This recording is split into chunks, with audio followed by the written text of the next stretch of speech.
সলিমুদ্দিন ভাই কলিমুদ্দিন। এই বন্ধুরা মুসলমান খুব মনোযোগ দিবেন।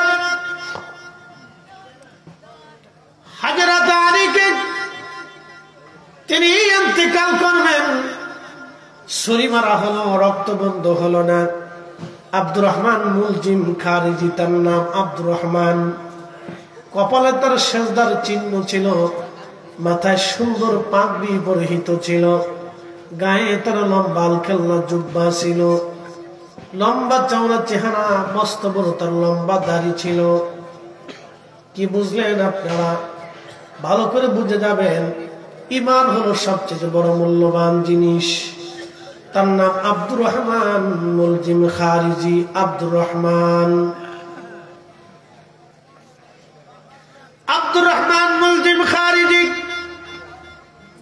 কপালে তার সেজদার চিহ্ন, মুখে তার লম্বা দাড়ি, গায়ে খাল্লা জুব্বা, মাথায় তার পাগড়ি। সেজদা দিতে দিতে দিতে দিতে কপালে চিহ্ন পড়ে গেল। এত সুন্দর করে সে সেজদা দিত, তার নামাজ দেখে সাহাবীরা ভাবতো আমাদের নামাজই হয় না। ঘুমাইতেছে আপনাদের? কেউ যদি জিম দেন তাহলে তার জন্য তাবারক কিন্তু বয়কট করা হবে, ওটা দেওয়া হবে না, মামলা হবে 144 দ্বারা। বড় ধারা দিতেছি, হালকা পাতলা ধারার ভিতরে রাখতেছি। একসাথে বলেন নারে তাকবীর, হাত উঁচু করে নারে রিসালাত। কপালে সেজদার চিহ্ন, চমৎকার তার সেজদা। এত সুন্দর সে নামাজ পড়তো, সেজদার মধ্যে পড়ে থাকতো। মনে হতো, সাহাবীরা বলতেন, মনে হতো আমাদের নামাজই হয় না, সেজদাই হয় না। এত সুন্দর সেজদার মধ্যে পড়ে থাকতো, কিন্তু সে করলটা কি? হযরত আলী কারামাল্লাহু আজকে ছুরি মেরে দিল। হযরত আলী 3টা দিন রক্তক্ষরণ হলো, অনেক কষ্ট হচ্ছিল, তিনার 3টা দিন রক্ত বের হতে লাগলো। আহা, সাহাবীরা এসে বললেন, হুজুর আব্দুর রহমান মুলজিম খারিজি নামক এই জাহান্নামের কুকুরকে আমরা ধরেছি, আমিরুল মুমিনিন আপনি যদি অনুমতি দেন তাকে আমরা হত্যা করে ফেলি। হযরত আলী রাদিয়াল্লাহু আনহু ডাক দিয়ে বললেন, দেখো আল্লাহর আইন অনুযায়ী আমি শহীদ না হওয়া পর্যন্ত তোমরা তাকে হত্যা করতে পারো না। আমি শহীদ হওয়ার পরে তোমরা হত্যা করতে পারো। আর আল্লাহ যদি আমাদের বাঁচায় দেয় তাহলে তাকে তো হত্যা করা যাবে না, ভিন্ন শাস্তি হবে। যেহেতু আল্লাহর আইন, আমার মৃত্যুর পরে তার মৃত্যু সংঘটিত হবে, অতএব আমি বেঁচে থাকা অবস্থায় তোমরা তাকে হত্যা করতে পারো না। একবার জোরে বলা যাবে আল্লাহু আকবার। আপনি কল্পনা করবেন, এত বড় আঘাত সহ্য করার পরও একজন মানুষ আল্লাহর আইনকে স্মরণ করে দিচ্ছে। একসাথে বলবেন না ইয়া রাসূলুল্লাহ। এই জন্য আল্লাহর নবী ডাক দিয়ে বলেন, ফাআলাইকুম বিসুন্নতি ওয়া সুন্নাতিল খুলাফায়ে রাশিদিন আল মাহদিন। তোমরা আমি নবীর সুন্নাহ মেনে চলবা। আমি নবীর সুন্নাহ মানার পরে তোমরা আমার খুলাফায়ে রাশিদিন আল মাহদিন, হেদায়েত প্রাপ্ত খলিফা আবু বকর, ওমর, উসমান, আলী, এই 4 জনের সুন্নাহ তোমরা মেনে চলবা। একবার জোরে বলা যাবে আল্লাহু আকবার। এই 4 জনের মধ্যে একটা সুন্নাহ ছিল 20 রাকাত তারাবি। আজকে যারা 8 রাকাত বানাইলো ওরাই হলো অরিজিনাল বেদাতি। আমরা বেদাতি না, হেরা ভালো করে বুঝে যাবে। আল্লাহর নবী বলেন, আমার এই 4 জন খলিফা হেদায়েতের উপর প্রতিষ্ঠিত থাকবে। এই 4 জনকে তোমরা অনুসরণ করবা, আমাকে যেভাবে মানো এই 4 জনকে তোমরা মানবা। এই 4 জনের অন্যতম ওমর, তিনি মসজিদে নববীতে তারাবি চালু করলেন 20 রাকাত। আজকে যারা 8 রাকাত বানাইছে মূলত ওরাই হলো অরিজিনাল বেদাতি। উদর পিন্ডি বুদর গারে চুরি করছে, একজন সাফাইছে আর একজনের গাড়ির উপরে। আমরা হলাম অরিজিনাল সুন্নতি, এরাই হলো অরিজিনাল বেদাতি। জোরে বলেন বেদাতি, আরো জোরে। জোর হয় না কেন? জোর সে বলো, আরো জোরে। বুঝতেই অসুবিধা। শরীরে সোর কইলে, সোর যদি মনে করেন আমার শরম লাগে তো কিছু করার নাই। শরীরে তো সরি কইতে হবে, শরীরে কি দুলাভাই কমো? সরি কইতে। মুসলমান মনোযোগ দিবেন। হাজিরিন, হযরত আলী কাররামাল্লাহু ওয়াজহ তখনও বলতেছে, আল্লাহর আইন অনুযায়ী তোমরা তাকে হত্যা করতে পারো না, আমি শহীদ হওয়ার পরে তোমরা হত্যা করতে পারো।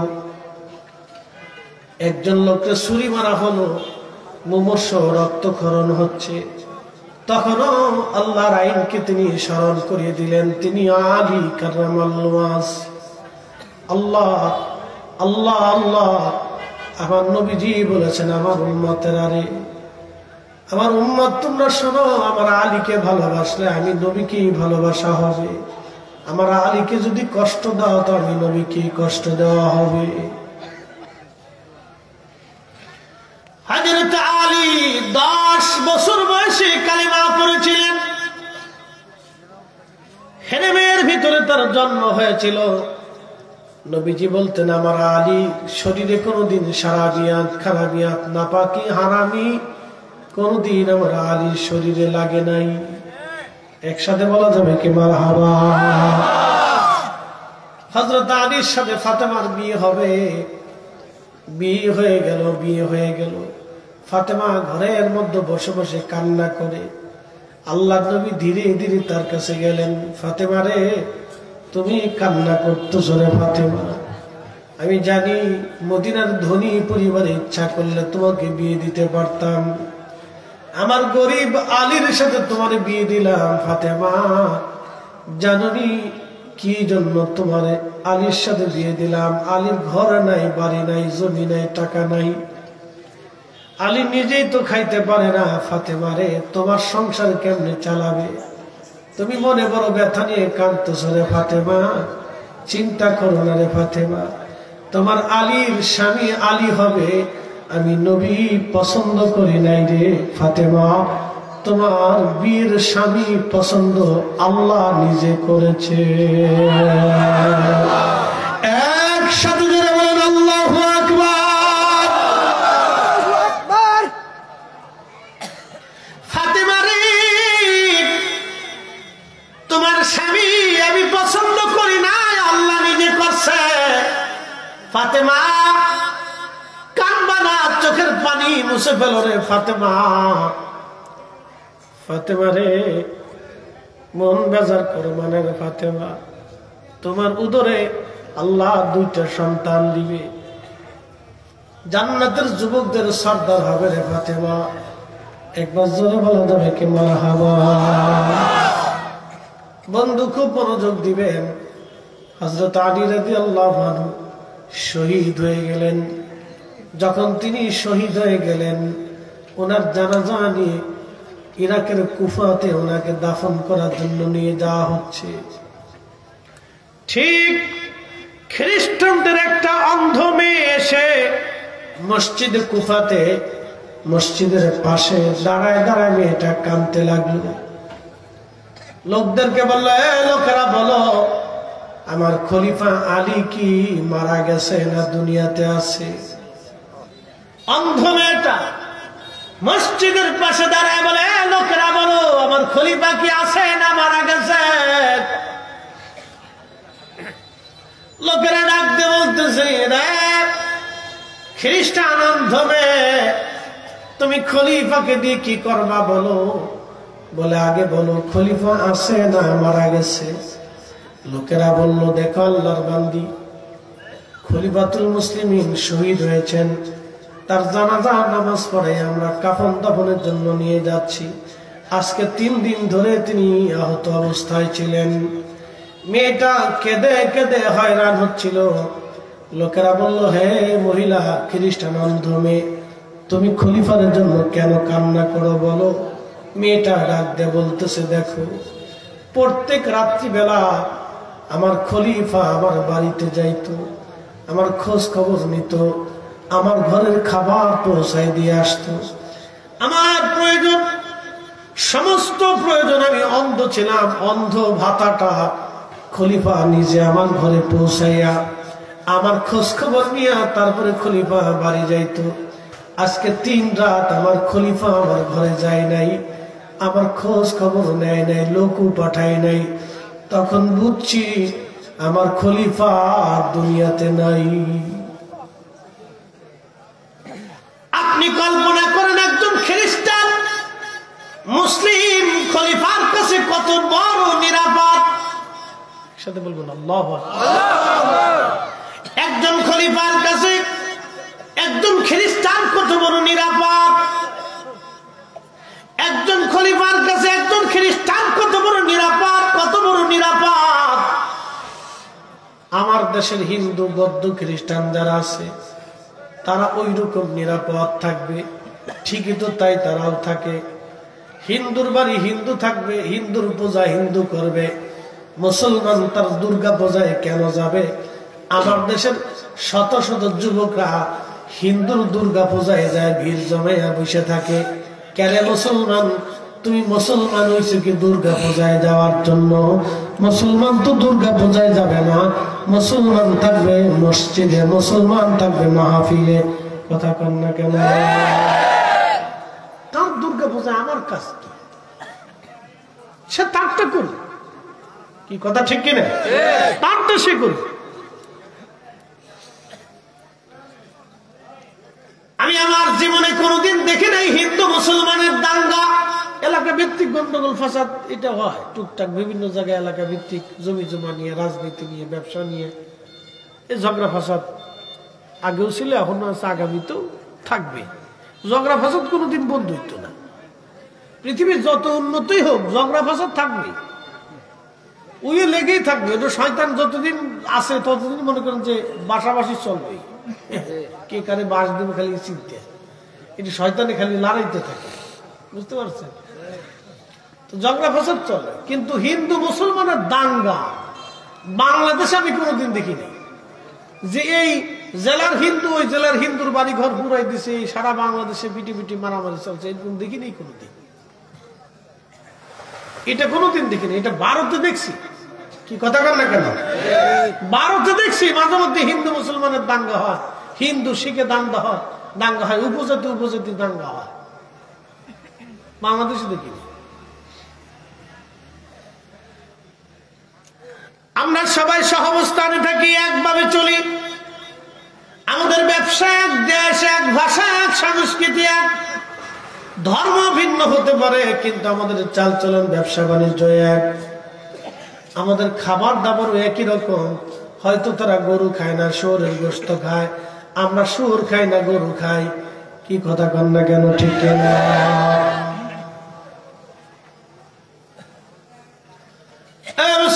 খুব মনোযোগ দিবেন বাবাজি। কিন্তু ইসকনের হিন্দুরা উগ্রবাদিতা ছড়াচ্ছে, ইসকন এরা উগ্রবাদিতা ছড়াচ্ছে। আমাদের ধর্মে যেমন উগ্রবাদী আছে না, জঙ্গি জঙ্গি জঙ্গি জঙ্গি ভাব আছে না, ওরকম কিছু ইসকনে হিন্দুদের ভিতরে এরকম জঙ্গি জঙ্গি ভাব হচ্ছে, মানে শরীর একটু গরম হয়েছে আর কি। এটা জানে না যে বাংলাদেশে আমরা যদি তাদের দোকান থেকে মাল না কিনি, তার দোকানে কোনো কাস্টমারই নেই। কি কথা কর না? এত ভাব নেওয়ার তো কিছু নাই। ইসকন যদি মনে করে যে আমরা বাংলাদেশের মুসলমানদের সাথে লড়াই করব, এটা ভুল ধারণা। ও সাথে তো আমরা গুনি নেই। কি কথা কর না কেন? ওগুলো আমরা পাতেই রাখি না। তাদের একটু শরীর গরম হইতেছে, তারা বুঝাইতে চাই দেশে আমরা হিন্দু মুসলমান একটা মারামারি করি, এটা করবার চাই না, আমরা তা করবার না। কি কথা কর না কেন? আমরা আমাদের বাজারে হিন্দু মুসলমান সবাই একসাথে মিলেমিশেই ব্যবসা করি। কি কথা কর ঠিক কিনা? করেই যাবে। এটা আমরা অসাম্প্রদায়িক বাংলাদেশ, এগুলো আমাদের দেশে চলে না। আমরা দরবারে হিন্দু যায় না, কি কথা কর না কেন? যায় না, যাবে তো, যাবে তো তারা। কারণ শান্তি যেখানে সেখানে তো সবাই যাইতে চায়, অশান্তি সেখানে কেউ যাইতে চায় না। আসবে, তাদেরকে কি আমরা খাবার দেই না? তাদের জন্য আলাদা খাবারের ব্যবস্থা আছে না? আমরা তাদেরকে সম্মানের সাথে খাবারের ব্যবস্থা করি, কারণ তারা মেহমান। তারা কি মেহমান আমাদের। তো মেহমান আসলে সে যে ধর্মেরই হোক তাকে সাধারণ সম্ভাষণ করতে হবে, তার খাবার, তার দেখাশোনা, দেখভাল করতে হবে, তার সুবিধা অসুবিধাগুলি পর্যবেক্ষণ করতে হবে। প্রিয় উপস্থিতি, খুব মনোযোগ দিবেন। হযরত আলী রাদিয়াল্লাহু আনহু তিনি একজন খ্রিস্টান মেয়ের বাড়ি, অন্ধ, প্রত্যেক দিন খাবার দিয়ে তার খোঁজ খবর নিয়ে বাড়ি যাইতেন। মেয়েটা কাঁদে আর বলে, ও মুসলমানরা, আমি 3 দিন আজকে আমার বাড়ি হযরতে খলিফা আসে নাই। আমি বুঝছি খলিফার যে কোনো একটা ঘটনা ঘটছে, সেই জন্য আমি খোঁজ নিতে আসছি আমার খলিফা কি মারা গেছে না বেঁচে আছে। কারণ আমি জানি খলিফা বেঁচে থাকলে অবশ্যই আমার খলিফা আমার ঘরে খাবার পৌঁছাইতেন, দেখভাল করতেন। মেয়েটা কাঁদতে লাগলো। দেখেন, এটা খলিফাতুল মুসলিমিন, তাদের আদর্শ কত চমৎকার ছিল। হযরত আলী শহীদ হয়ে যাওয়ার পরে ওই আব্দুর রহমান মুলজিম খারিজি তাকে ধরা হলো। তাকে ধরে নিয়ে ইমাম হাসান রাদিয়াল্লাহু আনহু তিনি তাদের বললেন, যেহেতু সে একজন মুসলিম মিল্লাতের খলিফাকে হত্যা করেছে, অতএব তার শাস্তিটা বড় কঠিন হবে। তার হাত পা অঙ্গ প্রত্যঙ্গগুলি কেটে কেটে তাকে শাস্তি দেওয়া হোক। সমস্ত মুসলমানরা খেপে যে বলল, না, আমরা তাকে হত্যাই করব না, তাকে কেটে কেটে টুকরা টুকরা করে তাকে আমরা হত্যা করব। কারণ এমন একজন খলিফাকে সে হত্যা করেছে, এই নাফরমান, এই বেঈমানকে ছাড়া যাবে না। দেখেন, তার নাম আব্দুর রহমান, কপালে সিজদার চিহ্ন, মাথায় পাগড়ি, গায়ে জুব্বা আর হাতে তাসবিহ। চিন্তা করতে পারেন কি কারণে? বিশ্বাস। জোরে বলেন কি? একসাথে বলেন কি? বিশ্বাস। তার বিশ্বাস হচ্ছে আমি কোরআন ছাড়া আর কিছু মানি না, এই জন্য আহলে বাইত মানি না, আলীরও মানি না, সাহাবীদেরকেও মানি না, আমি কোরআন ছাড়া আর কিচ্ছু মানি না। আমরা আহলে সুন্নাত ওয়াল জামাত, কোরআনও মানি, সাহাবীও মানি, নবীও মানি, ওলিও মানি। কি কথা বলেন না কেন? মানতে বলছে কে? একসাথে বলেন, কে বলছে? আল্লাহ মানতে বলছে। আমরা আমাদের নীতিতে মানি না, আল্লাহর নীতিতে মানি। কি কথা বলেন না কেন? কার নীতিতে? আল্লাহর নীতিতে মানি। আমরা আমাদের নীতিতে না, আল্লাহর আইনে মানি।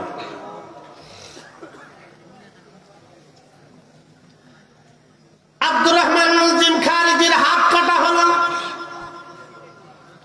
হাত কাটার সময় সে তখন জিকির করে আল্লাহ আল্লাহ আল্লাহ আল্লাহ আল্লাহ আল্লাহ। দেখেন কত বড় জিকির করেন বলা, বুঝতে পারছেন? দেখেন, এই জন্য আপনাদেরকে ঈমান বিশুদ্ধ রাখতে হবে। 73 ফেরকার ভিতরে 72 ফেরকা বাতিল, একটা ফেরকা জান্নাতে। কথা বলেন না কেন? ঠিক কিনা? কয় ফেরকা? এক দল জান্নাতে। হযরত আলী রাদিয়াল্লাহু আনহু হত্যাকারী আব্দুর রহমান মুলজিম খারিজির হাত যখন কাটা হয়, তখন সে আল্লাহ আল্লাহ আল্লাহ আল্লাহ জিকির করতেছে। তার পা কাটা হলো, তখনও আল্লাহ আল্লাহ আল্লাহ আল্লাহ জিকির করে। তার চোখ উঠাইয়া এই গোশতের সাথে চোখ ঝুলে রইল, তখনও সে আল্লাহ আল্লাহ আল্লাহ আল্লাহ জিকির করে। আচ্ছা, আপনারা বলেন, তার এই আল্লাহ জিকির কি তার জান্নাতে নেবে? বুঝে বলছেন না? না বুঝে বলছেন কেন? হে তো আল্লাহ জিকির করতেছে, জান্নাতে যাইতো না কেন? হ্যাঁ, এই যে বলেন আহলে বাইতকে মানতে হবে, এটা কি ফয়সালা আমাদের না আল্লাহ? আলীকে মানতে হবে, তিনি খোলাফায়ে রাশিদ, ফয়সালা কি আমাদের না নবীর? তো তাকে না মানলে নবী মানা হয় না, তাকে মানলে আল্লাহ মানা হয়, তাকে না মানলে আল্লাহ মানা হয় না। এই জন্য তার জিকির তাকে জান্নাতে নেয় নাই, তার সিজদা তাকে জান্নাতে নেয় নাই। কথা কোন ঠিক কিনা? আপনাকে এগুলি বুঝতে হবে।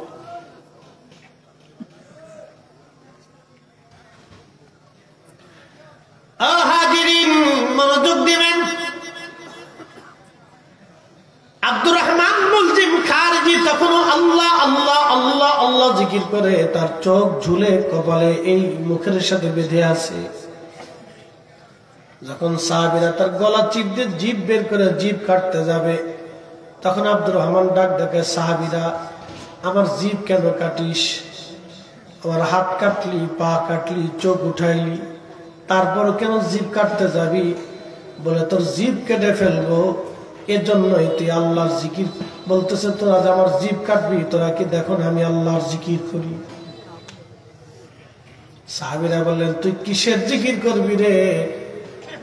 আল্লাহর নবীর সত্যনিষ্ঠ খলিফাকে, হেদায়েত প্রাপ্ত খলিফাকে হত্যা করে, আহলে বাইতে রাসূল হত্যা করে তুই জিকির করতেছিস, তোকে রাখাই যাবে না। জিভ বের করে সাহাবে کرام জিভ কেটে ফেলে দিলেন, তার হলকম কেটে ফেললেন। একবার জোরে বলা যাবে আল্লাহু আকবার। জাহান্নামের কুকুরটা জাহান্নামে চলে গেল। তার ঈমান, তার কালেমা, তার নামাজ, তার জিকির তাকে জান্নাতে নিতে পারে নাই, জান্নাতে নিতে পারে নাই, জান্নাতে নিতে পারে নাই। কথা কর না কেন? ঠিক না? যার কারণে গত সৃজন রে দেখো চন্দ্র সূর্য তারা শূন্য ভরে। আমার দেশে আর এক দল আছে শিয়া। নাম কি? জোরে বলেন, জোরে জোরে জোরে জোরে। খারিজির পরে হলো শিয়া। এই শিয়াদের আবার একটা আকীদা হলো, আমরা আলীকে মানি, কিন্তু আবু বকর, ওমর আর উসমান এই তিনজন আলীর সাথে গাদ্দারি করছে। কি বুঝলেন? তারা সত্যনিষ্ঠ তিনজন খলিফাকে অস্বীকার করলো, আর খারিজেরা একজনকে অস্বীকার করলো। খারিজেরা একজনকে অস্বীকার করে জাহান্নামে চলে গেল, আর শিয়ারা তিন খলিফাকে অস্বীকার করে জাহান্নামে চলে গেল। কি কথা বল না কেন? শিয়াদের বিশ্বাস হচ্ছে আবু বকর, ওমর আর উসমান তিনজনে হযরত আলীর সাথে গাদ্দারি করেছে। খলিফা হওয়ার কথা ছিল আলী, কিন্তু খলিফা তারা তিনজনে হইছে। কি বুঝলেন? নাউজুবিল্লাহ বলে না, আস্তে হয়ে গেল কেন? একসাথে জোরে বলে। আচ্ছা বলেন, আবু বকর সিদ্দিক আমরা বলছি না নবী বলছে? জোরে বলেন। আল্লাহর নবী মদিনাতে, কোন জায়গা? মদিনাতে মসজিদে নববীতে খুতবা দিতেছে। 7 দিন পর্যন্ত মদিনার ভিতরে কোনো খাবার দাবার নাই। টাকা আছে কিন্তু খাবার নাই, টাকা আছে কিন্তু বাজারে চাল নাই, গম নাই, জব নাই, রুটি নাই, কিচ্ছু নাই। 7 দিন পর্যন্ত মদিনায় কান্না এসে গেল। দুঃখে দুঃখে, অভাবে অভাবে বাচ্চারা খোদায় কান্নাকাটি করে। বড় অভাব মদিনার মধ্যে লেগে গেল। বহির্বিশ্ব থেকে কোনো পণ্য সামগ্রী মদিনায় নাই।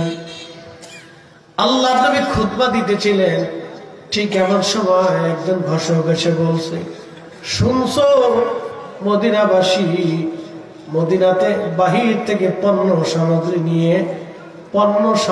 নিয়ে লোকেরা সিরিয়ার থেকে মদিনার বাজারে ঢুকছে।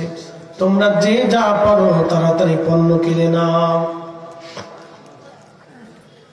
প্রিয় নবী খুতবা দিচ্ছে, মসজিদ থেকে সাহাবী উঠে উঠে উঠে উঠে উঠে উঠে উঠে উঠে উঠে উঠে চলে গেল।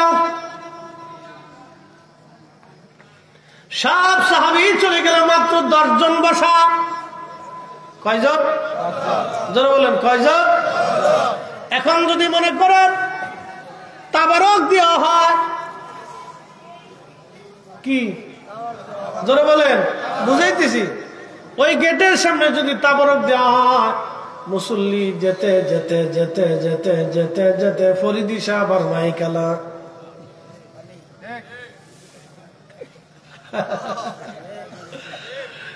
আপনারা ঠিক করলো ঠিক, না ঠিক করলো ঠিক। ওই কোনায় যদি ডেক্সি 2 বাড়ি দিয়ে খালি একটা একটা করে প্যাকেট দিয়ে দেওয়া হয়, তো দেখবেন যে ফরিদি সাহেব আর মাইকেলা বসে রয়েছে, তুই বসে রয়েছিস, মাইক না থাকলে আমি যাইতাম না।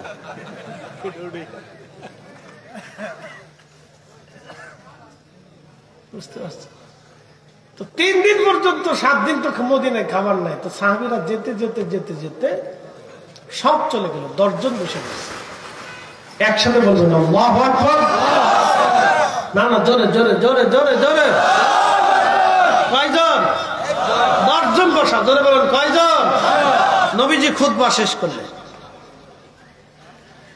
খুতবা শেষ করে আল্লাহর নবী বলেন, আবু বকর ফিল জান্নাতি, ওমর ফিল জান্নাতি, উসমান ফিল জান্নাতি, আলী ফিল জান্নাতি, তালহা ফিল জান্নাতি, জুবাইর ফিল জান্নাতি, আব্দুর রহমান ইবনে আউফ ফিল জান্নাতি, সাদ বিন আবি ওয়াক্কাস ফিল জান্নাতি, সাঈদ ইবনে জুবাইর ফিল জান্নাতি, আবু উবাইদা ইবনে জাররাহ ফিল জান্নাতি রিদওয়ানুল্লাহি তাআলা আলাইহিম আজমাইন।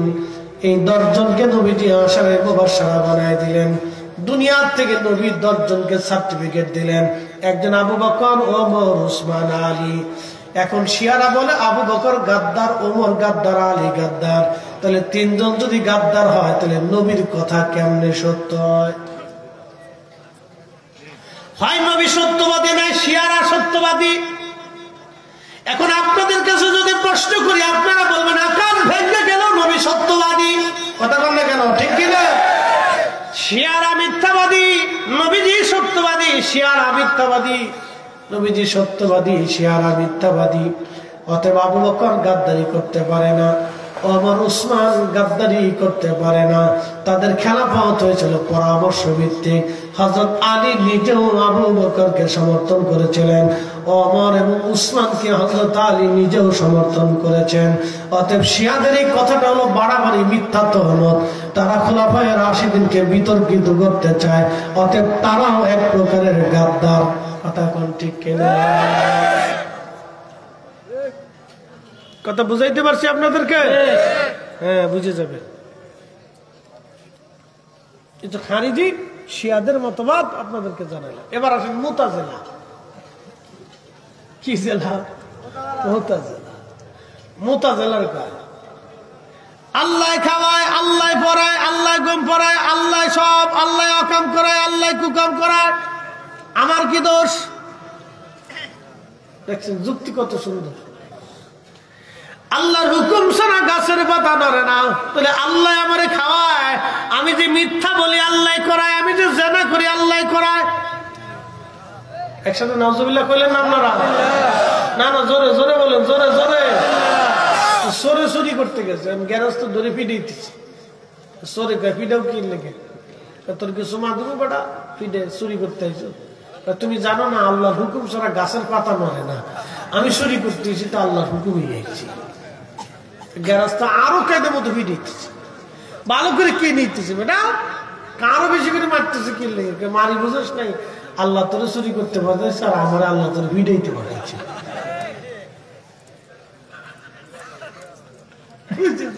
সোরেরও দলিল আছে, সোরেরও দলিল আছে।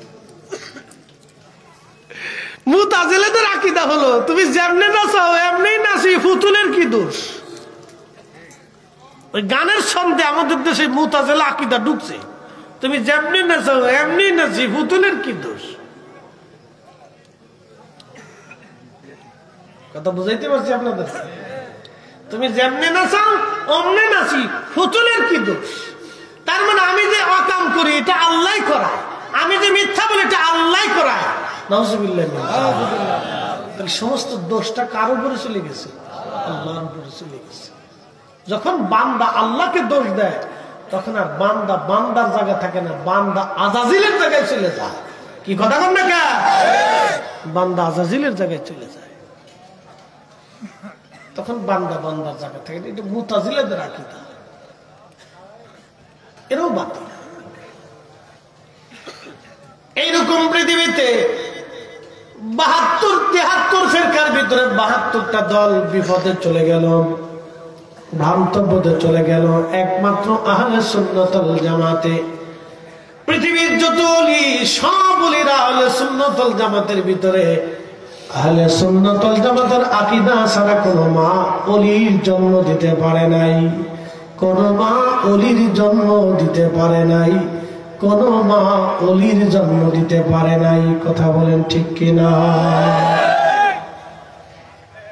এই জন্য আব্দুর রহমান মুলজিম খারিজি জাহান্নামে চলে গেছে। কারণ কি?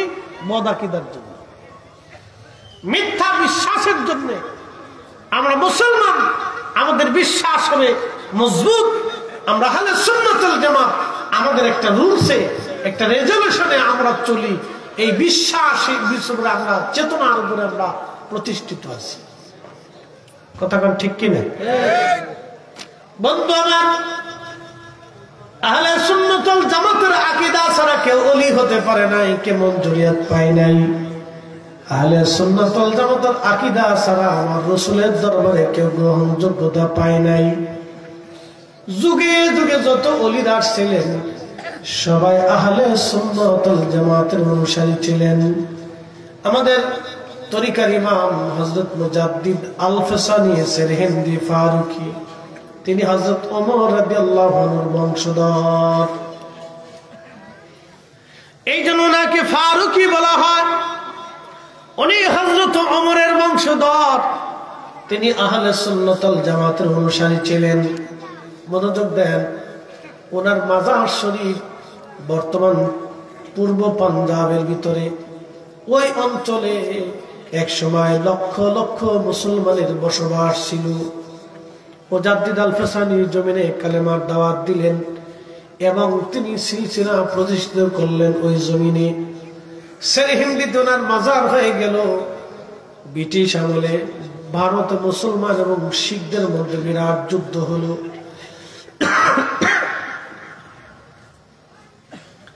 এই যুদ্ধে বহু মুসলমান হিজরত করে পূর্ব পাঞ্জাব থেকে পশ্চিম পাঞ্জাবে মুসলমান চলে গেল। ওই অঞ্চলটা মুসলমান অধ্যুষিত ছিল, মুসলমান শূন্য হয়ে গেল।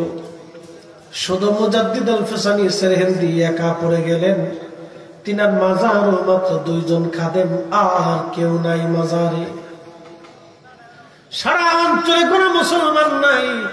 তখন ওই দেশের শিখ ধর্মের যারা ছিল তারা চিন্তা করলো, মুসলমান তারাইছি, মুসলমানের দরবেশের মাজার আর আমরা রাখবো না। মুসলমানের দরবেশের মাজার ভেঙে ফেলবো আমরা। মাজার ভাঙ্গার জন্য হাজার হাজার শিখ অস্ত্র শস্ত্রে সজ্জিত হয়ে লাঠি সোটা নিয়ে, দা কোরাল নিয়ে মুজাদ্দিদ আল ফসানি সেরহিন্দির মাজারে তারা আক্রমণ করতে যাচ্ছে। এমন সময় রাত্রিবেলা তারা লক্ষ্য করলো হাজার হাজার মুসলমান মুজাদ্দিদ আল ফসানি সেরহিন্দির মাজার থেকে চিক চিক করে ধরতে পেত। হাজার হাজার মুসলমান মাজার শরীফ থেকে বের হয়ে শিখদেরকে ধাওয়া করলো। একসাথে বলবেন আল্লাহু আকবার। অথচ ওই অঞ্চলে কোনো মুসলমানই নাই, মাজারে মাত্র 2 জন খাদেম, আর কেউ নাই।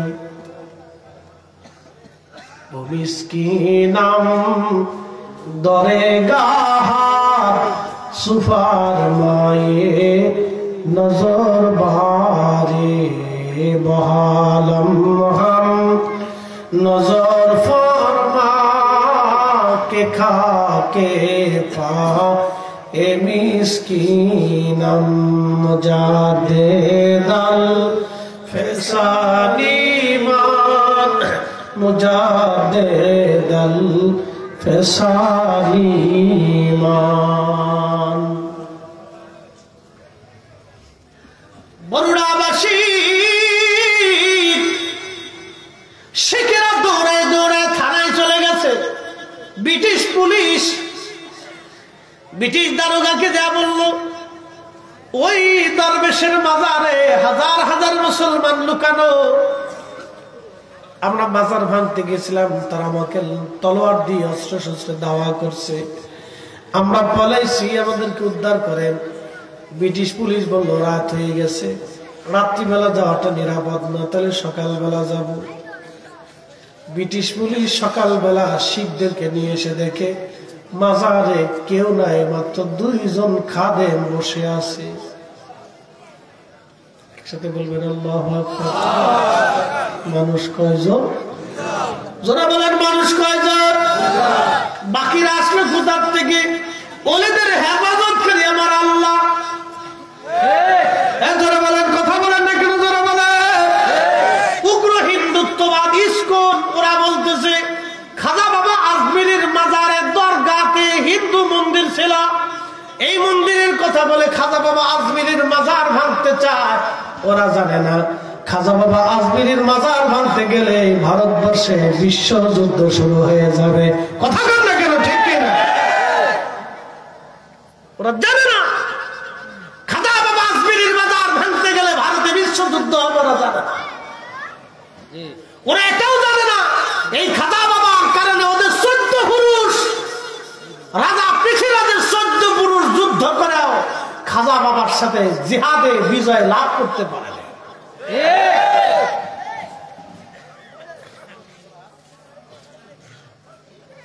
মনে হয় গোলমোল খাইয়া কিছু শরীরে গরম হয়েছে, টের পাইতেছে না।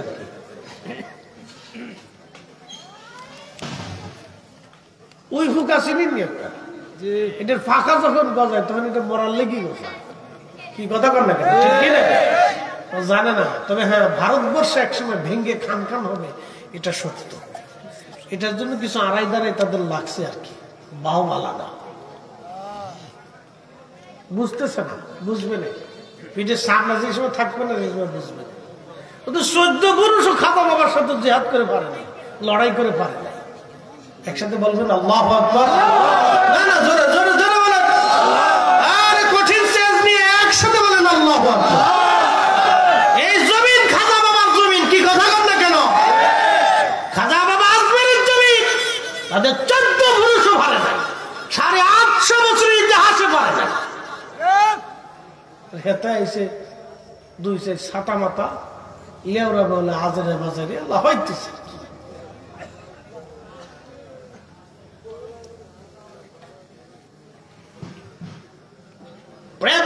মুসলমান খুব মনোযোগ দিবেন। সকালবেলা পুলিশ যে সকালবেলা পুলিশ সেরহেন শরীফে যা দেখতেছে মাত্র 2 জন খাদেম, আর কেউ নাই। পুলিশ বলল কি ব্যাপার? আপনারা বললেন হাজার হাজার মানুষ। বলে হ্যাঁ, রাত্রিবেলা তো আমরা দেখলাম হাজার হাজার মানুষ। কথা তো সত্য। আল্লাহ তার ওলির মাজার হেফাজত করার জন্য আমার আল্লাহ আসমান থেকে সৈন্য পাঠাইছে। একসাথে বলেন ঠিক কিনা? মান আদালি ওয়ালিয়ান, মান আদালি ওয়ালিয়ান ফাকাদ আযানতুহু বিল হার। ওলিদের সাথে যারা দুশমনি করে ফল ভালো হয় না, আল্লাহ তাদের সাথে যুদ্ধ ঘোষণা করে। ওলিদের সাথে যারা বিয়াদবি করে ফল ভালো হয় না, আমার রব আমার আল্লাহ তাদের সাথে যুদ্ধ ঘোষণা করে। রাজা পৃথিবীর কপাল পুড়ে গেছে, গোবিন্দের কপাল শেষ হয়ে গেছে। পৃথিবীর বহু রাজা বাচ্চাদের কপাল শেষ হয়ে গেছে। পৃথিবীর বহু রাজা বাচ্চার কপাল ধ্বংস হয়ে গেছে ওলিদের সাথে বিয়াদবি কইরা। কথা কন না কেন?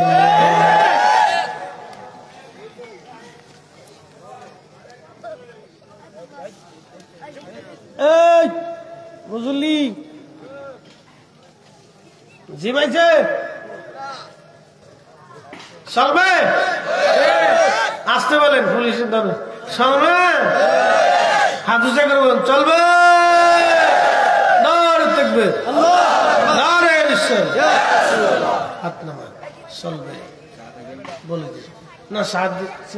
মরে গেলে দিলি আমার কবরে যা দিয়ে স্টেশন করে যে ভাই চা খায় না, চিনি ছাড়া মেরে দেন। চিনির দাম বাড়ছে, খাইলে মেরে খালি পানি মেরে দিলি সঙ্গে। দোকানের ব্যবসা ভালো, দোকানদার চিন্তা করে হুজুরের মতো কাস্টমার যদি সারা দেশে চলতো তা আমার ব্যবসাটা আরো ভালো। খালি পানি আর লিগার মেরে দিলি সারবে, আর লাগতো না। ভারতের সোমনাথ মন্দির মনোযোগ দেন, তাদের ইতিহাস স্মরণ করাই দিতেছি। ইতিহাস স্মরণ করার দরকার। খাজা বাবা আজমিরের মাজার বাঁধবে, মন্দির বানাইবে, কি পাগল। আমার দিকে তাকা। ভারতে সুলতান মাহমুদ গজনবী হিন্দুস্তানের সবচেয়ে বড় মন্দির ছিল সোমনাথ। এই সোমনাথ মন্দিরে সুলতান মাহমুদ গজনবী আক্রমণ করবে, কিন্তু সাহস পাচ্ছে না, সাহসে কুলাইতেছে না। শোনেন, আধ্যাত্মিক, আমি বললাম যে আমির আধ্যাত্মিক পাওয়ার হইতে হবে, শরীয়তের জ্ঞানও থাকতে হবে, আধ্যাত্মিক ক্ষমতাও থাকতে হবে। আমির যদি শরীয়তের জ্ঞানের সাথে আধ্যাত্মিক ক্ষমতা না থাকে, তাহলে ওই আমিরের পিছনে দৌড়ে লাভ নাই। কি কথা কর না কেন? তাহলে তারা দিয়ে বিজয় অর্জন করা যাবে না। ওই শুধু দৌড়াইবেন, কিন্তু বিজয় হবে না। মান খাইতে হইব, ফিরিনি খাইতে হইব, দৌড়াইতে হইব। তো মনোযোগ দিন, সুলতান মাহমুদ গজনবী বর্তমান আফগানিস্তানের গজনি, কাবুলের গজনিতে সুলতান মাহমুদ গজনবী রহমতুল্লাহ আফগানিস্তানের গজনিতে সুলতান মাহমুদ গজনবী।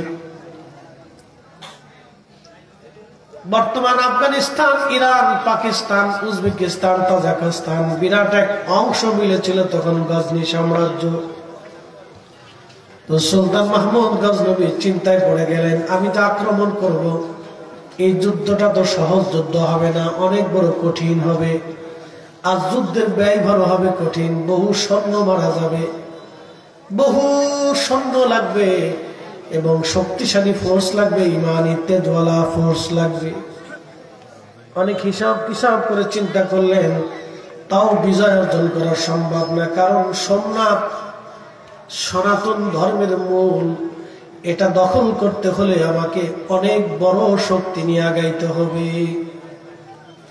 কিন্তু শুধু শক্তি থাকলে হবে না, দোয়া লাগবে। আধ্যাত্মিক এমন একজন দরবেশ লাগবে, যার দোয়া নিয়ে যেতে হবে, তার এজাজত ছাড়া গেলে হবে না। সুলতান মাহমুদ গজনবী জানতে পারলেন এই পৃথিবীতে একজন আল্লাহর কামেল ওলি আছে, তার নাম আবুল হাসান খেরকানি। সুলতান মাহমুদ গজনবী সুদূর ইরানের খেরকান অঞ্চলে চলে গেলেন। আবুল হাসান খেরকানি রহমতুল্লাহের সাথে সাক্ষাৎ করার জন্য ইরানের খেরকান আফগানিস্তান থেকে রওনা দিয়ে তিনি ইরানে চলে গেলেন।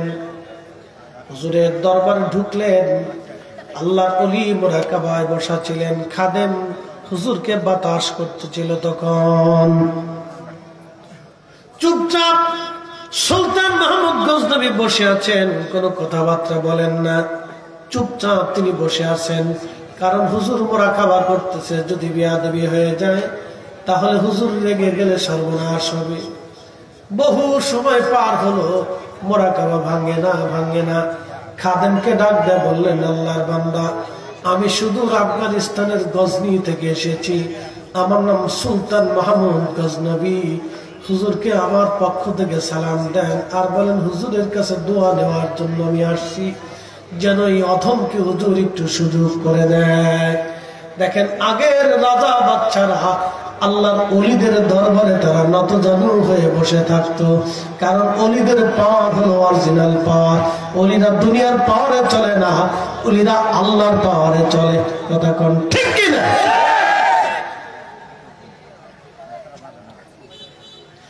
ওলিদের পাওয়ার, আল্লাহর পাওয়ার। সুলতান মাহমুদ গজনবী চুপচাপ যে বসে আছে। খাদেম বলল, ঠিক আছে, আমি হুজুরের মুরাকাবা ভাঙাচ্ছি, অপেক্ষা করেন। পিছন দিক থেকে খাদেম যে বসে গেলেন, হুজুরের মুরাকাবা ভাঙাইলেন। হুজুর ডাকতে বলেন, বেটা, মুরাকাবা কেন ভাঙাইছে বলো?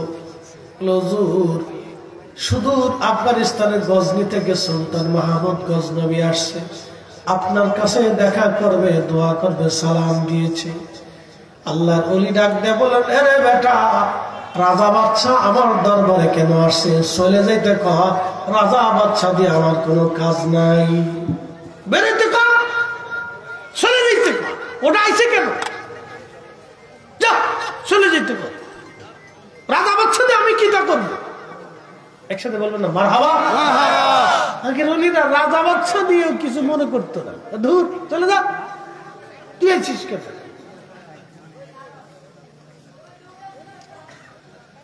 সুলতান মাহমুদ গজনবী বুঝে ফেলছে এখানে আর তেমন কিছুই বলার নাই, শুধু বিনয়ের সাথে বলল, হুজুর মাফ করে দিবেন, আমি বহু দূর থেকে আসছি মুসাফির হয়ে, একটু দোয়ার আশায়। বলে কি দোয়া লাগবে বলো? বলতেছে, হুজুর ভারতের সোমনাথ মন্দির আমি আক্রমণ করব, দোয়া নেওয়ার জন্য আসছি। একসাথে বলবেন আল্লাহু আকবার। তো সুলতান মাহমুদ গজনবীকে আবুল হাসান খিরকানি রাহিমাহুল্লাহ বলেন, বেটা তারা তাদের মন্দির নিয়ে পড়ে আছে, তুমি ওটা দখল করতে যাবা কেন? ওটা দিয়ে তোমার দরকার কি? তোমার কাজ তুমি করো, তাদেরটা তাদের করতে দাও। সুলতান মাহমুদ ডাক দিয়ে বলতেছে, হুজুর মন্দির দখল করে আমার অভিপ্রায় না, আমি মন্দিরটা এই জন্য দখল করতে চাই, আমি শুনছি, আমি জেনেছি কাবা শরীফে 360টা মূর্তি ছিল, হারামে 360টা মূর্তি ছিল, ওই মূর্তি ভঙ্গাংশ আল্লাহর নবী ভেঙে ফেলে দিলেন। ভঙ্গাংশ অর্থাৎ ভাঙ্গা অংশখানা তারা এনে সোমনাথ মন্দিরে লাগিয়েছে।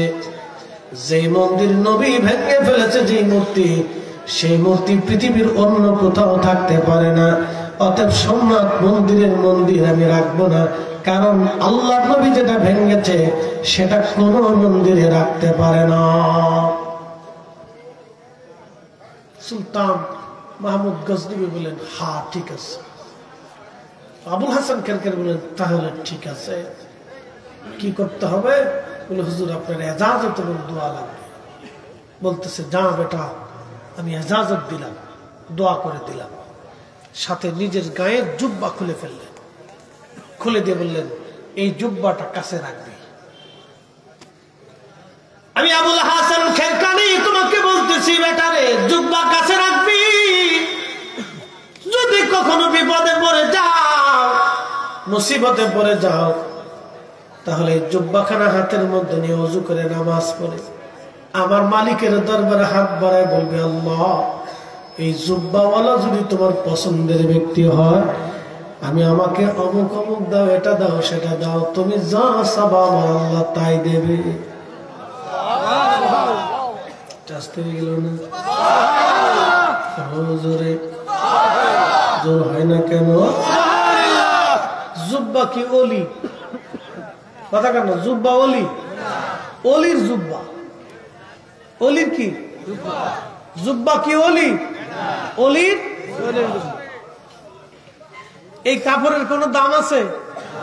কোনো দাম নাই। যখন পাগড়ি হয়ে গেল তখন দাম হয়ে গেল। যদি এটা লেংটি বানাই দেন কেউ সুমা দিবে না, কিন্তু টুপি বানাইলে সবাই উঠে সুমা দিবে। কি কথা কন না কেন? বুঝে যাবেন আপনি। এই কাপড় দিয়ে লেংটি বানান, কেউ সুমা দিবে না, কিন্তু টুপি বানান, পরে গেলে মাথায় উঠাইয়া ঝাড়া দিয়ে পরিষ্কার করে সুমা দিবে। আরে টুপি পরে গেছে রে।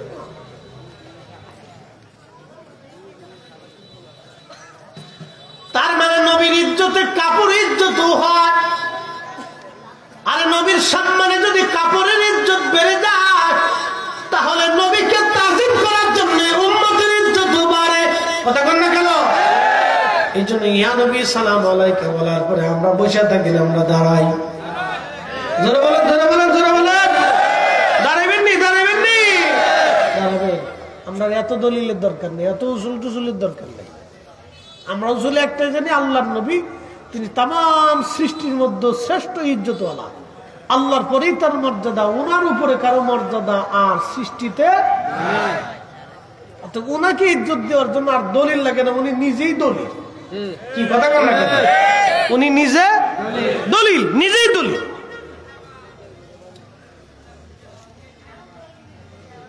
আবুল হাসান খিরকানি জুব্বাখানা দিয়ে বলেন, বেটা যাও,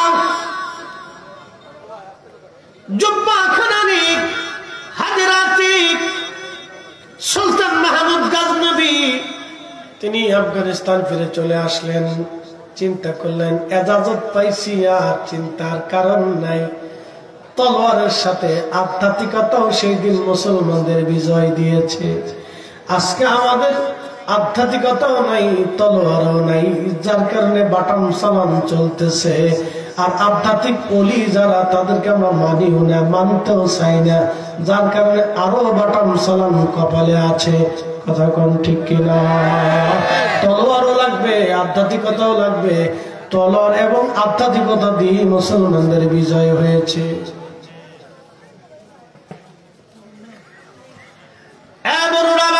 মনোযোগ দিয়ে শুনিয়া যান। সুলতান মাহমুদ গজনবী বিরাট বড় সৈন্যদল নিয়ে সোমনাথ আক্রমণ করলেন। মাসের পর মাস যুদ্ধ হয়, যুদ্ধে কারো জয় হয় না, কারো পরাজয় হয় না, বহু রক্তক্ষরণ হচ্ছে, বহু জীবন চলে যাচ্ছে। একটা পর্যায়ে মুসলমান সেনাবাহিনী এসে বলল, হুজুর, সুলতান যুদ্ধের ময়দানে টিকা সম্ভব হচ্ছে না আমাদের, আমরা বিদায় নিতে চাই। কারণ মুসলমানরা যুদ্ধের ময়দানে দাঁড়াইতে পারতেছে না, তারা তাদের মন্দির রক্ষা করার জন্য জীবন পণ দিয়ে তারা লড়াই করতেছে। সুলতান মাহমুদ গজনবী চিন্তায় পড়ে গেলেন, মনে পড়ে গেল হুজুরের কথা।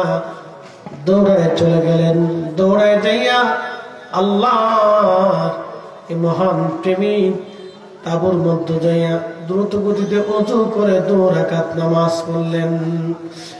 ইয়া আইয়ুহাল্লাযীনা আমানু ইসতাঈনু বিস-সাবরি ওয়াস-সালাহ। হে ঈমানদার, তোমরা আমি আল্লাহর সাহায্য নাও সালাত এবং সবরের মাধ্যমে, নামাজ এবং ধৈর্যের মাধ্যমে। তোমরা আমি আল্লাহর সাহায্য নাও সালাত এবং সবরের মাধ্যমে, নামাজ ও ধৈর্যের মাধ্যমে। তোমরা আমি আল্লাহর সাহায্য নাও। ইন্নাল্লাহা মা'আস সাবিরিন, নিশ্চয় আল্লাহ ধৈর্যশীলদের সাথে থাকে। সালাত এবং সবরের মাধ্যমে আল্লাহর সাহায্য নাও তোমরা, সালাত এবং সবরের মাধ্যমে আল্লাহর সাহায্য নাও। এই জন্য নামাজ পড়ে দোয়া, নামাজ পড়ে দোয়া, নামাজ পড়ে দোয়া, নামাজ পড়িয়া আল্লাহর দরবারে হাত বাড়াইতে হয়। নফল নামাজ, এই জন্য জোহরের পরে 2 রাকাত নফল, মাগরিবের পরে 2 রাকাত নফল, এশার পরে 2 রাকাত নফল নামাজ পড়ে আমাদেরকে আল্লাহর দরবারে হাত বাড়ায় সাহায্যের জন্য শিক্ষা দিল আমার হুজুর। কথা কোন ঠিক কিনা? যুগ শ্রেষ্ঠ মহাবলী আমার মুর্শিদ মাওলানা, যুগ শ্রেষ্ঠ মহাকামেল আমার মুর্শিদ মাওলানা। এক নজর দেখলে যারে দিলের জালা থাকে না, ওরে এক নজর দেখলে যারে দিলের জালা থাকে না।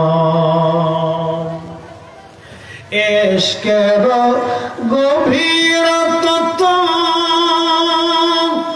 যদি জানিতে চাও, প্রেমের গভীরতা যদি জানিতে চাও, কামেলের পদতলে নেশার হইয়া যাও।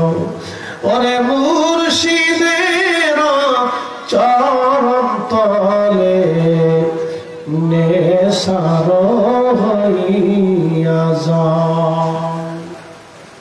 বুঝতে কি অসুবিধা হয়? বুঝে যান, অলির দরকার। অলি লাগবে? কথা বলেন, অলি লাগবে? অলি লেগেছিল একদিন, অলি লাগছে একদিন, লাগছে আগামীতেও লাগবে।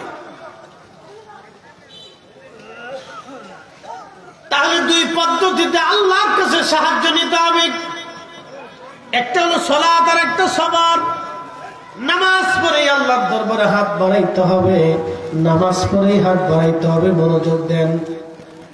সুলতান মাহমুদ গজনবী 2 রাকাত নামাজ পড়ে খোদার দরবারে হাত বাড়াইলেন। শুধু শূন্য হাত বাড়ান নাই, জুব্বাখানা হাতের মধ্যে নিয়ে হাত বাড়াইছে। বলবেন হুজুর আল্লাহর কাছে চাবো, আবার জুব্বার দরকারটা কি? আমার দিকে তাকায়, প্রশ্ন আসেন এরকম যে আল্লাহর কাছে চাবো আবার জুব্বা লাগবে কেন? ঠিক আছে না? মদিনার ভিতরে দুর্ভিক্ষ লাগলো, অ্যাটেনশন, সহিহ বুখারীতে মদিনাতে দুর্ভিক্ষ লেগে গেল, প্রচন্ড দুর্ভিক্ষ, বৃষ্টি নাই, বৃষ্টি নাই, বৃষ্টি নাই। লোকেরা আম্মা জান আয়েশা সিদ্দিকার কাছে চলে গেলেন। আম্মা জান সুনানুদ দারিমির হাদিস, ইমাম দারিমি হাদিস কেন বিশুদ্ধ সনদে লিখেছেন, আম্মা জান আয়েশা সিদ্দিকার কাছে লোকেরা গেল, সাহাবীরা চলে যায়, বলেন আম্মা জান, ওগো মা জননী, বৃষ্টি নাই, মদিনায় দুর্ভিক্ষ লেগে গেছে, বৃষ্টি না হওয়ার কারণে ঘাস পাতাগুলি মরে গেছে, আর উট দুম্বা ছাগল ভেড়াগুলি দুর্বল হয়ে গেছে,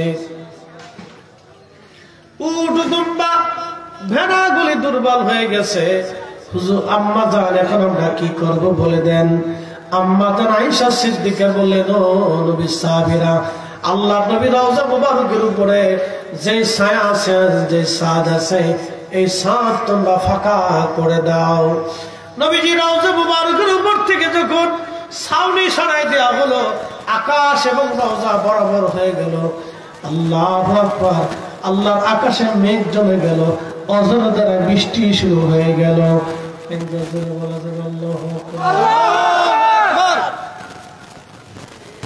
কি শুরু হইলো? বৃষ্টি। আমার দিকে তাকান, আম্মা জান আয়েশা কি আল্লাহ চিনে না? ওই জমানা সাহাবীদের জমানা, সাহাবীরা কি আল্লাহ চিনে না? আম্মা জান আয়েশা রাসূলের সহধর্মিণী, তিনি কি আল্লাহর কাছে চাইলে আল্লাহ দেয় না? তাহলে রওজা শরীফের ছাদ ফাঁকা করার দরকার কি? নবী উসিলা, কি কথা বল না কেন? নবীজি উসিলা, এই উসিলা আম্মা জান নিজে ধরছে। এখন আমরা ধরি বিদায়, একদল আছে তারা বলতেছে আমরা চাবো আল্লাহর কাছে, আল্লাহ দিবে আমাকে, তো আল্লাহর কাছে চাইতে বেলায় মাঝখানে কোনো উসিলা আমার দরকার নাই।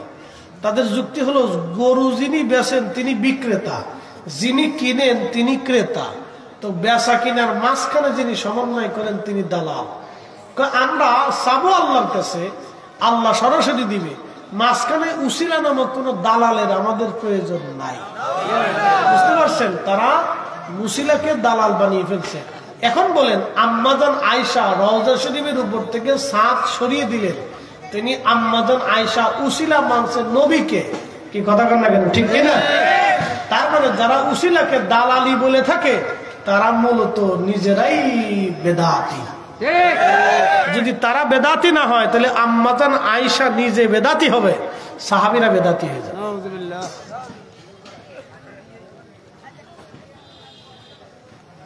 মনোযোগ দিয়ে, একাধারে 7 দিন বৃষ্টি নামলো। ভাই কতদিন? 7 দিন একাধারে বৃষ্টি নামলো। একাধারে 7 দিন বৃষ্টি নামলো। একাধারে 7 দিন বৃষ্টি নামার পরে সাহাবীরা আবার আম্মা জানের কাছে এসে বললেন, ওগো মা জননী, বৃষ্টির আর কোনো প্রয়োজন নাই মা, এত পরিমাণে বৃষ্টি নামছে যে মদিনার ঘর বাড়ি দুর্বল হয়ে গেছে, মাটির ঘরগুলি ভেঙে যাওয়ার উপক্রম হয়েছে, আর আমাদের বৃষ্টির দরকার নাই।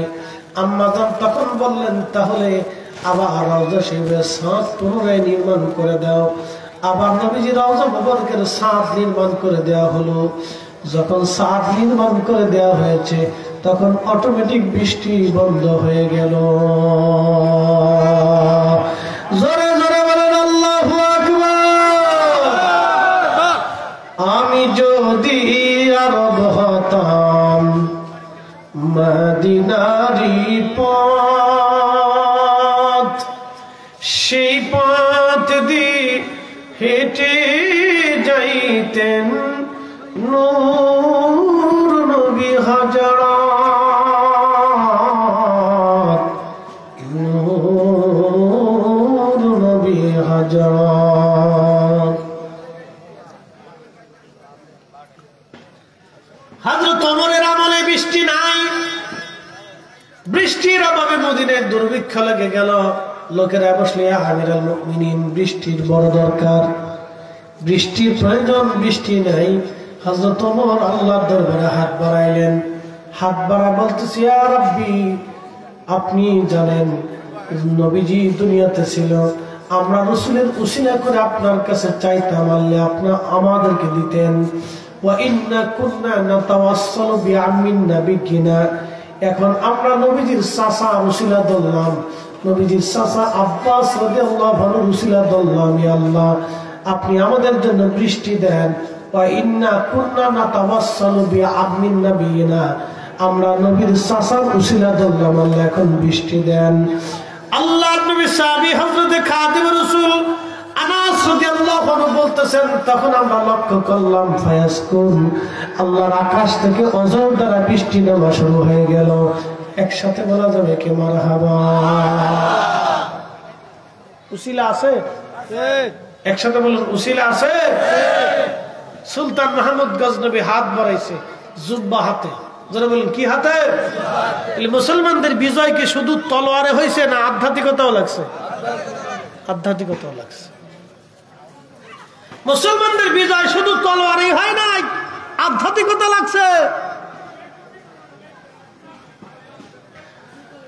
হযরত সুলতান মাহমুদ গজনবী হাত বাড়াই দিলেন, হাত বাড়াই দিয়ে বলতেছে, রাব্বি আমি তোমার দরবারে হাত বাড়াইলাম, আমি জানি তোমার কাছে চাওয়ার মতো যোগ্যতা আমার নাই আল্লাহ, আমি একজনের জুব্বা হাতে নিয়ে তোমার দরবারে হাত বাড়াইছি।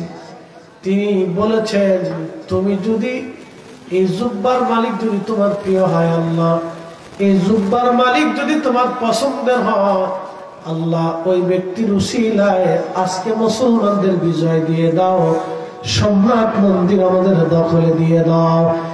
একসাথে যারা বলেন আল্লাহু আকবার,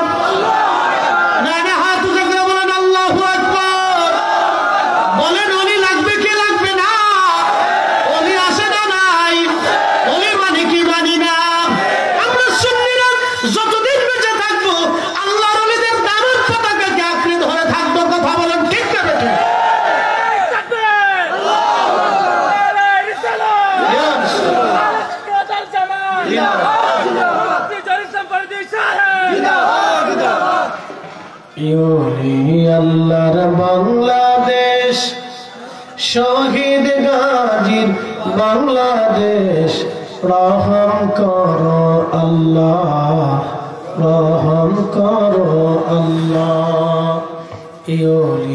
আল্লাহর বাংলাদেশ, শহীদ গাজীর বাংলাদেশ, রহম করো আল্লাহ, রহম করো আল্লাহ।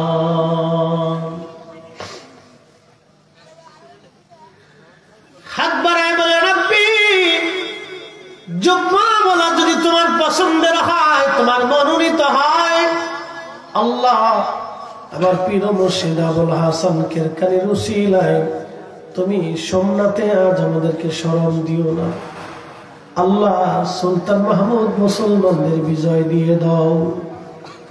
এইভাবে হাত বাড়িয়ে বাড়িয়ে চোখের পানি সেরে সেরে সুলতান মাহমুদ কান্না করতেছিল।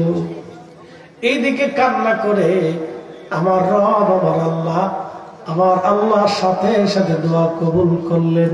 দেরি হলো না, আসমানে দোয়া কবুল হয়ে গেল, মুসলমানদের যুদ্ধের মোড় ঘুরে গেল। প্রত্যেকটা মুসলমানের হৃদয়ে জিহাদের জজবা এসে গেল, আর প্রত্যেকটা বিধর্মীদের অন্তরে ভয় আল্লাহ ঢুকিয়ে দিলেন।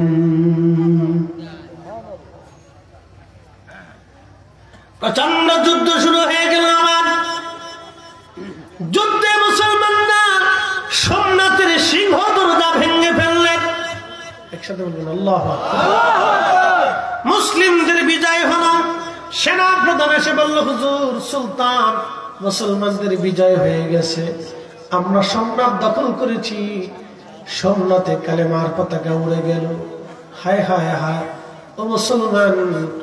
কিছুদিন বিশ্রামের পরে একদিন রাত্রিবেলা সুলতান মাহমুদ গজনবী তিনি ঘুমায় রয়েছে।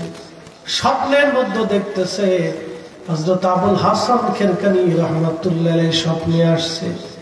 এসে বলতেছে, বেটারে আমার জুব্বা কি দামে বিক্রি করছো বলো। একসাথে বলেন না মারহাবা। অলি লাগবে নি? অলি আসেনি। অলি ছাড়া বিজয় হওয়া বর্তমানে সম্ভব না, কারণ নবী নাই। নবীদের ছিল মুজিজা আর অলিদের কারামত। শাহজালাল ইয়ামানি মুজাররিদে যায় নামাজ বিছে নদী পার হইল।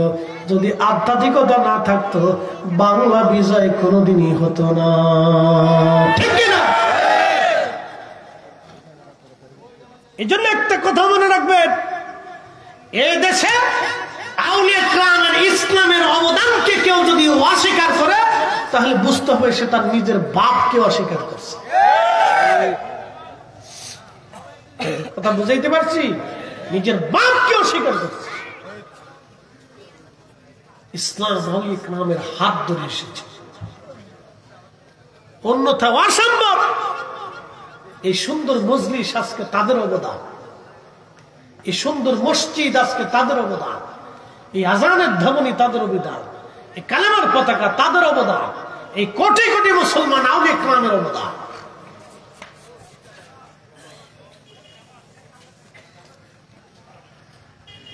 বড়ডার মুসলমান আবুল হাসান খেরকানি রাহিমাহুল্লাহ স্বপ্নে এসে বলতেছে, বেটা সুলতান মাহমুদ গজনবী আমার জুব্বা কি দামে বিক্রি করছো? ডেকে বলতেছে, হুজুর আমি আপনার জুব্বার উসিলা করে দোয়া করেছি সম্রাটে মুসলমানদের বিজয়ের জন্য, আল্লাহ আমাদেরকে বিজয় দিয়েছেন। সুলতান মাহমুদ গজনবীকে আবুল হাসান খেরকানি ডাক ডাকায়, বেটা এত কম দামে তোমাকে জুব্বাকে বিক্রি করতে বললো, বলো তুমি আমার জুব্বা কম দামে বিক্রি করে দিলা, তুমি যদি বলতে আল্লাহ সম্রাটের সব হিন্দু মুসলমান বানায় দাও, আমার আল্লাহ সব মুসলমান বানায় দিত। একসাথে বলেন আল্লাহু আকবার। ওলি লাগবে নি? ওলি লাগবে নি? ওলিদের দোয়া ছাড়া, ওলিদের আধ্যাত্মিকতা ছাড়া মুসলমানদের কোনোদিন বিজয় হয় না। এই কথা বল না কেন? নবীর মুজিজা ছাড়া নবীরা বিজয় হয় নাই, মুজিজা দিয়ে বিজয় হয়েছে।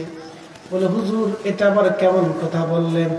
বলে দিয়ে যাই, ইসলামের ভিতরে একজন মহান জেনারেল ছিলেন, তার নাম খালিদ বিন ওয়ালিদ রাদিয়াল্লাহু আনহু। জীবনে কোনো যুদ্ধে তিনি হারেন নাই। পৃথিবীর only 1% বিজেতা সম্রাট আলেকজান্ডার পর্যন্ত হেরেছে, চেঙ্গিস খানও যুদ্ধে হেরেছে, কিন্তু হযরতে খালিদ বিন ওয়ালিদ জীবনে কোনোদিন কোনো যুদ্ধে তিনি হারেন নাই। বলবেন মুফতি ফরিদি কারণ কি, কেন তিনি যুদ্ধে হারেন নাই? তিনি জীবনে যত জিহাদে অংশগ্রহণ করেছেন সব কয়টা জিহাদ ছিল আল্লাহর নবীর দোয়া। মোতার প্রান্তরে তিনি জিহাদ করেছেন। 2 লক্ষ কাফেরের বিরুদ্ধে মাত্র 3000 মুজাহিদ নিয়ে খালিদ বিন ওয়ালিদ জিহাদ করেছেন। উনি এক হাতে তলোয়ার চালাইতেন না, উনি 2 হাত দিয়ে তলোয়ার চালাইতেন একসাথে। উনি 2 হাতে একসাথে তলোয়ার একভাবে চালাইতেন। ডান হাতে যেমন শক্তি, বাম হাতে একরকম শক্তি ছিল। 2 হাত দিয়ে একসাথে তলোয়ার চালাইতেন। ওনার এই রণকৌশলটা পৃথিবীর খুব অদ্ভুত রণকৌশল ছিল। ওনার আগে বোধ হয় এইভাবে তলোয়ার কেউ চালাইতে পারে না।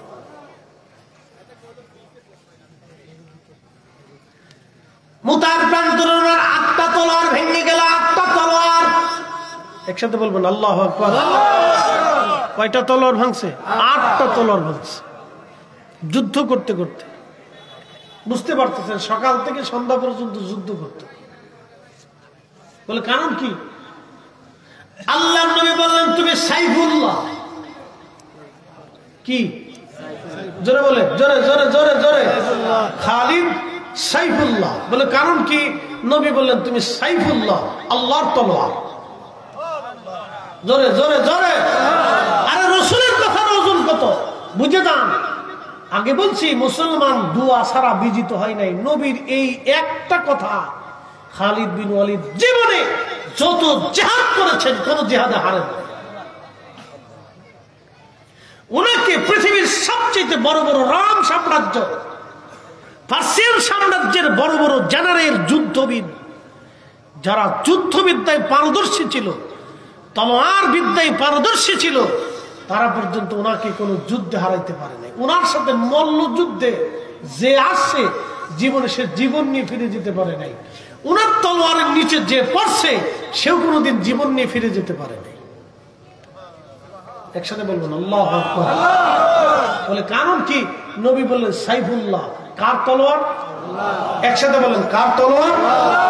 রাসূল বললেন তুমি আল্লাহর তলোয়ার, আর আল্লাহর তলোয়ার কোন তলোয়ারের কাছে পরাজিত হতে পারে না। আল্লাহর তলোয়ার কোন তলোয়ারের নিচে পড়ে কাতেল হতে পারে না। একসাথে বলবেন আল্লাহু আকবার। কার দোয়া? নবীর দোয়া। যারা বলেন কার দোয়া? যারা বলেন কার দোয়া? আল্লাহ রাসূলের এক দোয়ার কারণে খালিদ বিন ওয়ালিদ জীবনে যত জিহাদ করেছেন পার্সিয়ান সাম্রাজ্য, রোম সাম্রাজ্যের বিরুদ্ধে, লক্ষ লক্ষ সৈন্যদের সামনে মাত্র 10,000 15,000 সেনা নিয়ে তিনি জিহাদে অংশগ্রহণ করেছেন। কোন যুদ্ধে ওনাকে কেউ হারাইতে পারে না।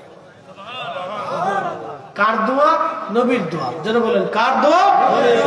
এটাও নবীর মুজিজা। কার মুজিজা? নবীর মুজিজা। এই জন্য শুধু শরীয়ত থাকলে হবে না, আধ্যাত্মিকতা না থাকলে বিজয় হওয়া সম্ভব। আধ্যাত্মিকতা থাকতে হবে। আপনারা আর দোষী গরু ছাগল এমনি নিয়ে যান না, এমনি মুরিদরা আর দোষী গরু ছাগল নিয়ে যায় না, কিছু কারণেই তো যায়। হুজুরের আধ্যাত্মিকতা ছিল। কি কথা কর না কেন? কি ছিল? আধ্যাত্মিকতা ছিল, কারামত ছিল, কামালিয়াত ছিল। এই কামালিয়াতের কারণে লক্ষ লক্ষ মানুষ ওনার দিকে ছুটে গেছে পাগলের মতো, এখনো যায়।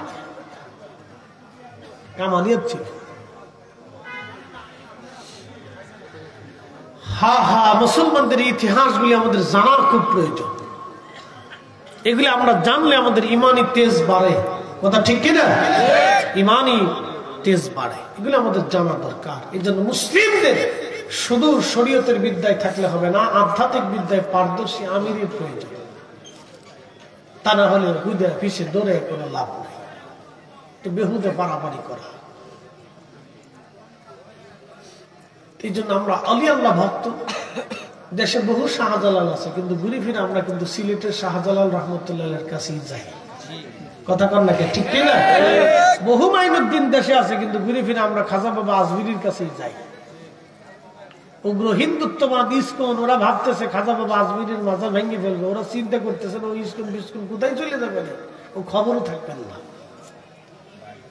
ও তালাশ করেও পাওয়া যাবে না। তাদের 14 পুরুষও খাজা বাবার সাথে যুদ্ধ করে পারে নাই, ইতিহাসে নাই, ইতিহাসে নেই, 800 বছরের ইতিহাসে নেই। বুঝতে পারছেন আধ্যাত্মিকতা? সুলতান মোহাম্মদ ঘুরি পাঞ্জাবের সীমান্তে এসে বসে রয়েছে। এই শুনে যান, শেষ কথা। পাঞ্জাবের সীমান্তে বসে রয়েছে 1,20,000 সৈন্য নিয়ে। দিল্লি আক্রমণ করবে কি করবে না, করবে কি করবে না, করবে কি করবে না চিন্তায় পড়ে মাসের পর মাস, মাসের পর মাস ওখানে ঘুমাচ্ছে, বিশ্রাম করতেছে। খাজা বাবা আজমিরি স্বপ্ন দেখাইলে তাড়াতাড়ি দিল্লি আক্রমণ করো, আমি এজাজত দিলাম। একসাথে বলবেন আল্লাহু আকবার। সুলতান মোহাম্মদ ঘুরি চিন্তা করলেন আর বসে থাকা যাবে না, এজাজত হয়ে গেছে। 1,20,000 সৈন্য নিয়ে রওনা। রাজা পৃথ্বীরাজ 3 লক্ষ সৈন্য। কয় লক্ষ? 3 লক্ষ। উনি মাত্র 1,20,000 সেনা নিয়ে পানিপথ প্রান্তরে 2 বাহিনী একত্রিত হলো। রাজা পৃথ্বীরাজ তার সমস্ত শক্তি প্রয়োগ করলো বিজয়ের জন্য, কিন্তু মোহাম্মদ ঘুরি বিজয় আসে আসে আবার আবার আবার আবার আবার আবার দুর্বল হয়ে গেল। মুসলমান ময়দানে দাঁড়াইতে পারে না। মোহাম্মদ ঘুরি তাড়াতাড়ি বললেন, সেনাকে বললেন দ্রুত গতিতে যাও। খাজা বাবা আজমির অবস্থান করতেছেন, হুজুরের কাছে যে আমাদের পরিস্থিতি জানাও। দূত এসে ঘোড়া ছুটি দ্রুত গতিতে খাজা বাবা আজমিরের বারগাহে এসে জানাইল, হুজুর যদি দোয়া না হয় আজকে মুসলমান বিজয় হবে না, আল্লাহর ওলির কদমে মুহাম্মদ ঘুরি আমাকে পাঠাইছেন। হুজুর দোয়া করে দেন, মুসলমান ময়দানে দাঁড়াইতে পারতেছে না। খাজা বাবা আজমির থেকে বের হয়ে এক মুষ্টি মাটি নিয়ে বিসমিল্লাহি আল্লাহু আকবার বলে পানিপথের দিকে নিক্ষেপ করলেন। ওই এক মুষ্টি মাটি গুলি এসে পৃথিবীরাজের প্রত্যেকটা সৈন্যদের চোখে মুখে এসে পড়ে গেল। জিহাদের মন করে গেল, মুসলমানদের ঈমানের তেজ আরো বেড়ে গেল, পৃথিবীরাজের সৈন্যদের অন্তরে ভয় ঢুকে গেল। ভয় দিয়ে দিল কে? না না, একসাথে বলেন কে? তাহলে মাটি কার? নিক্ষেপ করলো খাজা বাবা আজমিরি, ভয় ঢুকাই দিল আল্লাহ। বলেন ওলিদের দোয়ার দরকার আছে না? না, বাস মুসলমানদের বিজয় হয়ে গেল।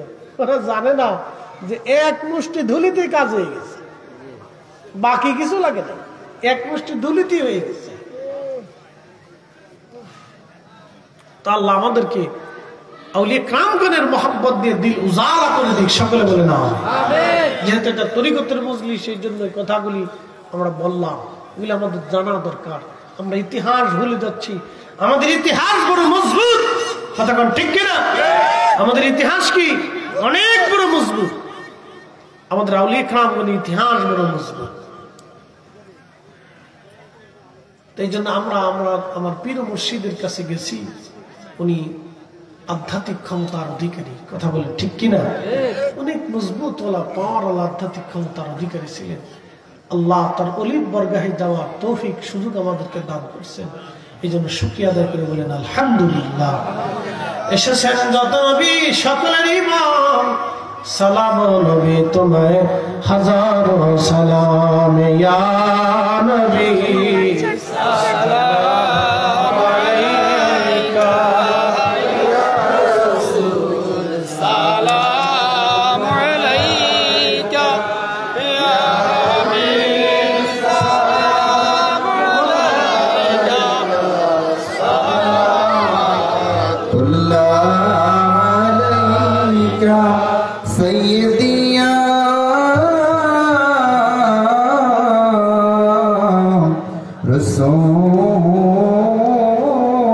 রাসূলুল্লাহ,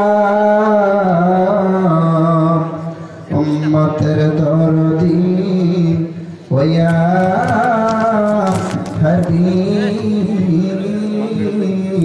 হাবিবাল্লাহ, হে নবী সালাম লাখো বার, মোরা তো অধমে গুনাহগার,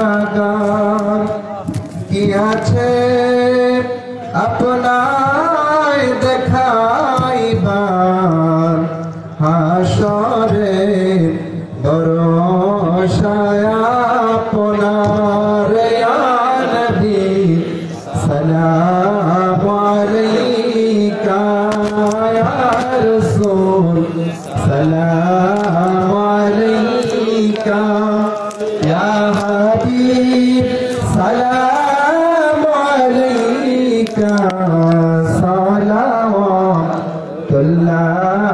আলাইকা সাইয়্যিদি ইয়া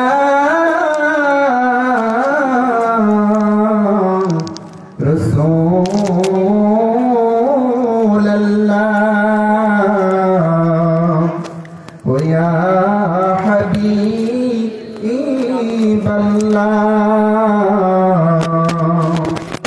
নবী গো তুমি যে ঘুমাও না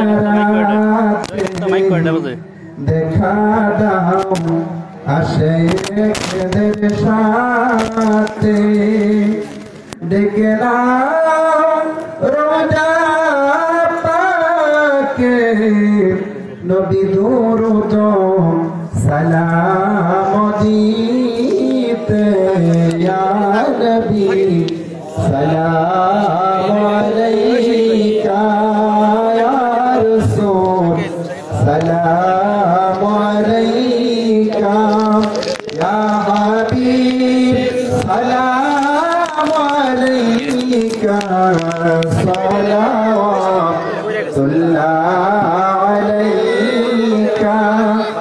سيدي يا رسول الله ويا حبيب الله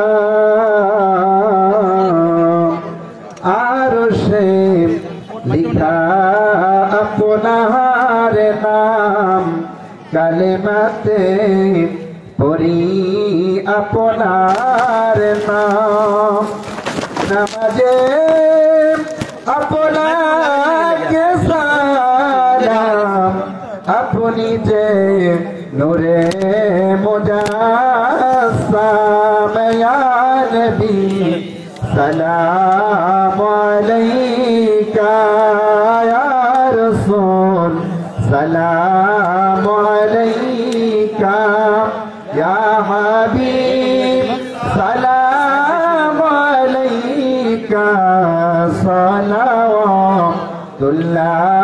আলাইকা بلغ العلا بكماله كشف الدجى بجماله حسنت جميع خصاله صلوا عليه وآله لا إله إلا الله محمد رسول الله صلى الله تعالى عليه وسلم আমরা সকলে বলি আলহামদুলিল্লাহ। আমরা একবারে শেষ পর্যন্ত চলে আসছি, বাহিরে যারা আছি সবাই ভিতরে চলে আসে, কেউ বাইরে থাকবেন না, সবাই ভিতরে আসেন। দুটো জিজ্ঞাসা শোনেন, পীরের পায়ে চুম্বন করা যায়, একটা কথা বলে রাখেন, কদম বসি করাটা জায়েজ আছে, কিন্তু পীর পীরের মতো হইতে হবে। আবেদন বাজারে পীর আমাদের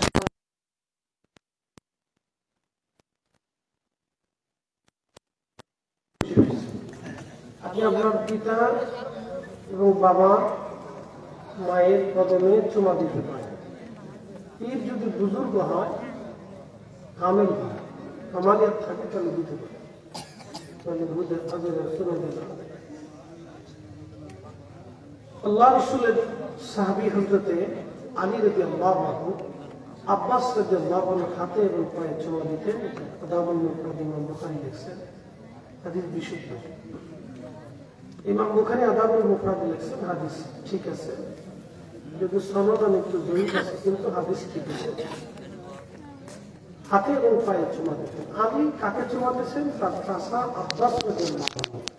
কিন্তু বুঝতে হবে, তারা সবার হাতে পায়ে চুমা দিতেন। আল্লাহ রাসূলকে দিতেন এবং চাচাকে দিতেন। পীর যদি বুজুর্গ হয় তাহলে দিবেন, বয়স্ক যদি হয় তাহলে লা ইলাহা ইল্লাল্লাহ জিকিরের সাথে গজল গাওয়া জায়েজ করে, অবশ্যই যাবে, কোনো সমস্যা নেই। যিকরুল্লাহর সাথে নাতে মুস্তাফা হামদে বারি গাওয়া অবশ্যই চলবে, কোনো সমস্যা নেই। নবীজির নাম মোবারক করার পর চুম্বন করা জায়েজ কিনা? অবশ্যই জায়েজ।